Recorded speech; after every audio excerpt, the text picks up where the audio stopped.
your true love. Yeah. Now that you've read the passage, what would be at least some ideas, like whether it be from things that are specifically coming out where you can identify purpose? What are some generalizations that you can maybe make about the author, speaker, time period? When do you think it's from? Just whatever. What would be some inferences, connections able to make at this point? Yeah. It's like kind of not rebelling, but like going against what the typical norms of society are. How women should not have their own ideas, or like what she wants to do in life.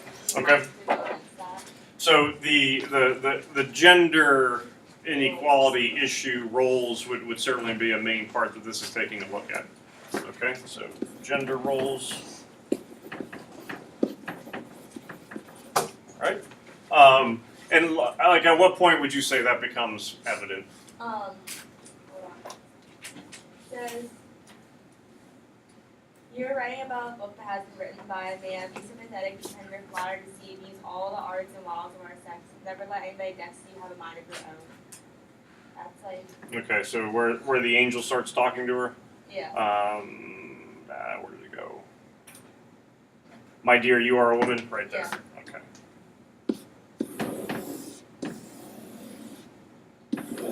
Okay. What else? Whether it be in regards to that or something completely different. There's like irony that she's calling like that kind of force like an angel and not like and it's like inhibiting her from doing what she wants to do. Okay, so you have the reference to the angel in the house, and but at the same time, how does she kind of refer to that being? What's the main term which is kind of like opposite of an angel, but it's the phantom. And of course, where I can see phantom popping up. No, it shows up down here. We'll just go right there. Now, who coins the phrase? Not that we get a person, but where does the phrase "the angel in the house" come from? From the context of the poem or context of the line? She doesn't come up with it. She certainly knows about it, but it's a heroine from a poem. So a poem, heroine in the famous poem, line 11, "The Angel in the House." Anyone want to take a guess? Not that I expect that you have read the poem. Gender of the poet? Male.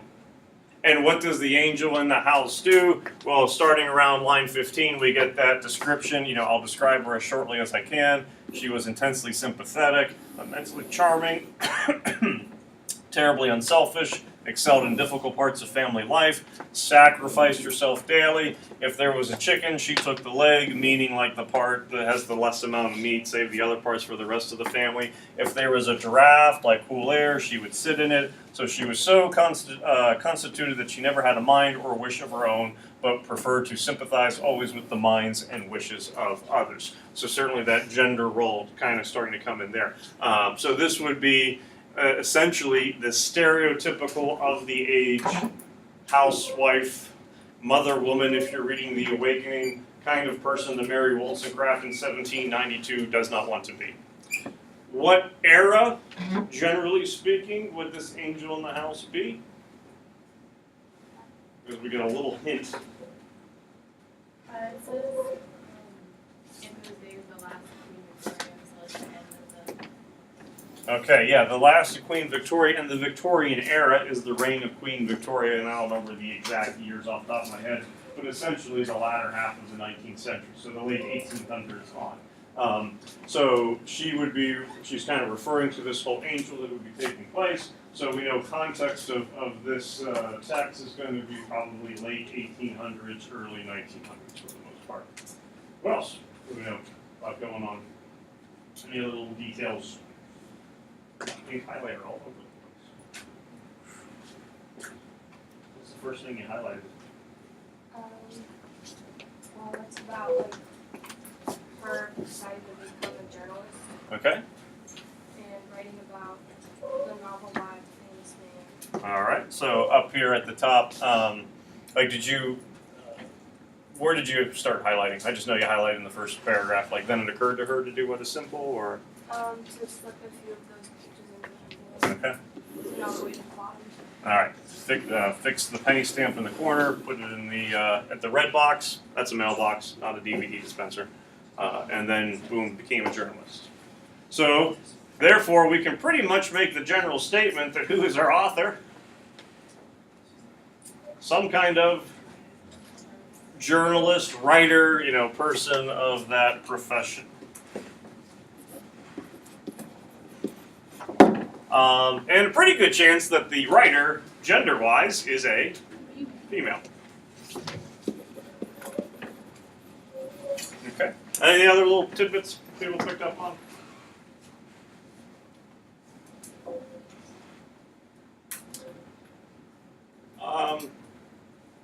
Now I'll save that for later. Else? Okay. Multiple choice questions. Minus the choices. Multiple questions. Multiple questions. 10 of them to be exact. And these are the questions from the AP exam that went along with the passage. I just took the answers away. Not meant to make it harder or easier. Some people think it's easier, some people think it's harder. Definitely easier to just have the answer. No, because the answers are always exact. When you take multiple choice, they all have the answers with them. So that will be there. One is like 5, and all of them are sketchy. They all seem pretty similar. So what's your biggest complaint? Like in all seriousness, what's your biggest complaint so far about multiple choice questions? I don't like the choices usually. They aren't what I would say would be the right answer. It's like math where you get a problem and you get. No, it's different from that because that's like a logical. It takes the subjectiveness out of it. For multiple choice, there's like a subjective answer usually, and it's not the one I usually think. I have like. Do you have a process that you go through, like trying to answer the questions? So I would like read the passage and look at the question and cross out any ones that are obviously wrong first, or one just sticks out which doesn't have it's just bad answer. So I'm not trying to feed you answers. So would you say relies too strong, but you do process of elimination? Yeah. Okay. And I would say, generally speaking, for multiple choice questions, a lot of folks go process of elimination. I would try to steer clear of that. And now Abby's making puppy dog face. Now, you're right with the type of answers. You always have 5, okay? And you're never going to have all of the above, none of the above. You always have 5 unique answers, one of which is going to be correct. You generally, and a lot of this depends upon the understanding of the passage, and I would say based on the conversation that took place, people have a pretty good understanding of the passage. There certainly could be some lines that are still ambiguous, you're not 100% sure what's going on, but you got a good general sense of what's going on. You always have a correct answer. Generally speaking, I would say there is an answer that is incorrect, like clearly wrong. Of the incorrect answers, one that is definitely wrong. You got it correct, you got one that's clearly wrong, almost opposite. And then I would say you kind of have varying degrees. 1 or 2 that might be close to being right if it was just for one word or phrase. Kind of like a distracting question, which is kind of meant to like deter you, almost a red herring, try to deter you away from answering the question right. I told you I'd give you a wonderful tidbit of knowledge, advice that will help you answer all your questions. The best way to answer multiple choice questions is to find the right answer. What? I know. Are you serious? Yes. And here's what I mean by that. And sure, people are rolling their eyes and going, thank you for that. If you do process of elimination, I think you're spending too much time worrying about something that you don't. Ideally, and I think part of it does come with familiarity as you do more of them. But the whole idea that if I can read the passage, and I understand it, and then I can look at the question and go, I know where the correct answer is, it's right here, and I can point to that, that should therefore match up with one of the answer options. If you're going back and forth with process of elimination, people tend to then read the answer, go back to the passage, read, go back, read, okay, I'll cross that one off, read, go back, read, go back. You're spending so much time trying to figure out one question, where if you can just locate the correct answer, it makes it all much easier. But I think with multiple choice, we've kind of been ingrained in our mind probably since like 6th grade. Well, if I can eliminate 2 or 3 options, I have a better chance of getting it right. You have the best chance of getting it right if you can locate the correct answer. So the reason for taking the multiple choice options out is so that, what do you have to do to answer them? You have to answer it yourself. You have to locate the correct answer. Now, number one, certainly this is going to be a little bit different. In lines 1 to 6, there's 4 adjectives that describe the girl. There are not going to be 4 adjectives that describe the girl. Female Luke is not going to be one of them. I wasn't. I look at you. But based on what we can get in lines 1 through 6, what would be some adjectives that you could use, that you could come up with that would describe her? I did have to change the wording of number 1. What do you think is a key word that shows up in number 1 on the actual multiple choice? If you need to find 4 adjectives that describe the girl, how do you think the question is probably worded? All of the following adjectives describe the girl, except. So rather than us locating the correct answer of, okay, what does not describe her, what would be some examples that do? Now, it doesn't mean that the 4 that Abby and Jack come up with are going to be the 4 that are showing up on the multiple choice, but at least to kind of get you an idea as to, okay, how would I describe this person? So for 1 through 10, go through them, and you can like talk to the person who's next to you. But I'm going to give you about close to 10 minutes to try to answer them as best you can. We're going to talk about the answers that you have, and then tomorrow I'm going to give you the actual multiple choice questions that you're going to answer. But I think you'll find that if you can locate in your mind the correct answer, it does make answering the multiple choice questions, when the options are there, all the more easier. I'm not going to say it's guaranteeing a 10 out of 10, but 7 out of 10, 70%, you're knocking on 5. 6 out of 10, you're very strong. 3, almost at a 4. So certainly, if you can even get into that ballpark, people are going to take that as a win. So take some moments, go through them as you can, and then we'll discuss. And all the questions are on the front. I just put them on separate pages so you don't have to do a page flip. Pretty sure he's lost his life because of that. I think we're all good there. I mean, Just use more of that. So far, we've talked about the death of nature. We'd rather have a student die during an AP than Oh, I then think continue to. well, that was an I would totally why there's soccer. never been eyes. Heartlessness of this world is apparent. Depends who you die. Sure. No, honestly, depends who you die. And we have the death of a phantom. Yeah, that, if that dies, go ahead, go for it.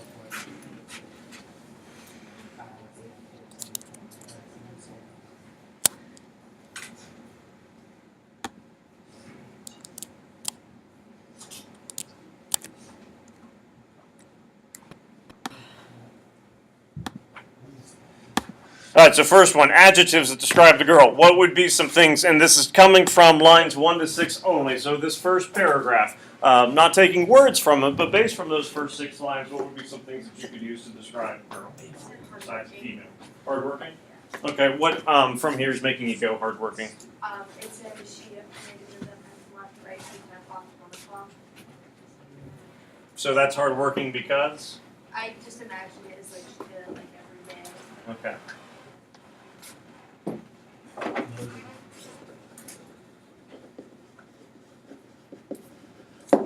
What if I told you that 10 to 1, they don't mean time?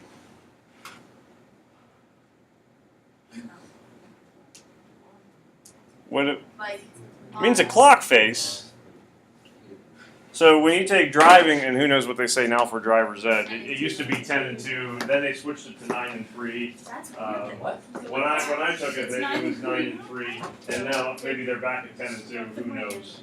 Jack just drives at 6 o'clock. 6:30, 2 hands down there. So she only had to move that pen from left to right from 10 o'clock to 1. So old traditional style of writing, you slant your paper a little bit so that you get the angle, because this is like cursive. So she's going left to right, 10 to 1, left to right, 10 to 1. So for her, this task is pretty, she only Might not be boring, but it's certainly easy for her or somewhat natural. Anyway, and not saying that she's not going to be hardworking, but the time thing generally does kind of confuse people a little bit. What might be an adjective to describe if this is very natural for her, easy to do? That's if she was effortlessly talented. That would work. Here, I'll go. I'm going to put talented kind of like as a separate one because that would be the adjective in itself. I said humble, so she's kind of used like, oh, it's simple, like I'm not doing much. Which it could be humble. Some folks might look at it as, yeah, I wrote a 300-page novel. It really wasn't that big of a deal. I just, kind of did it. And I don't mean in the sense that they're going to be bragging, but she could be very what in her abilities. All I had to do was put the stuff in an envelope and put a stamp on it. Just thinking of a C word. Confident.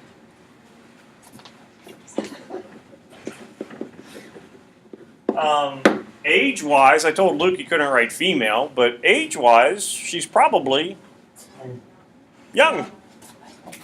So yes, totally different.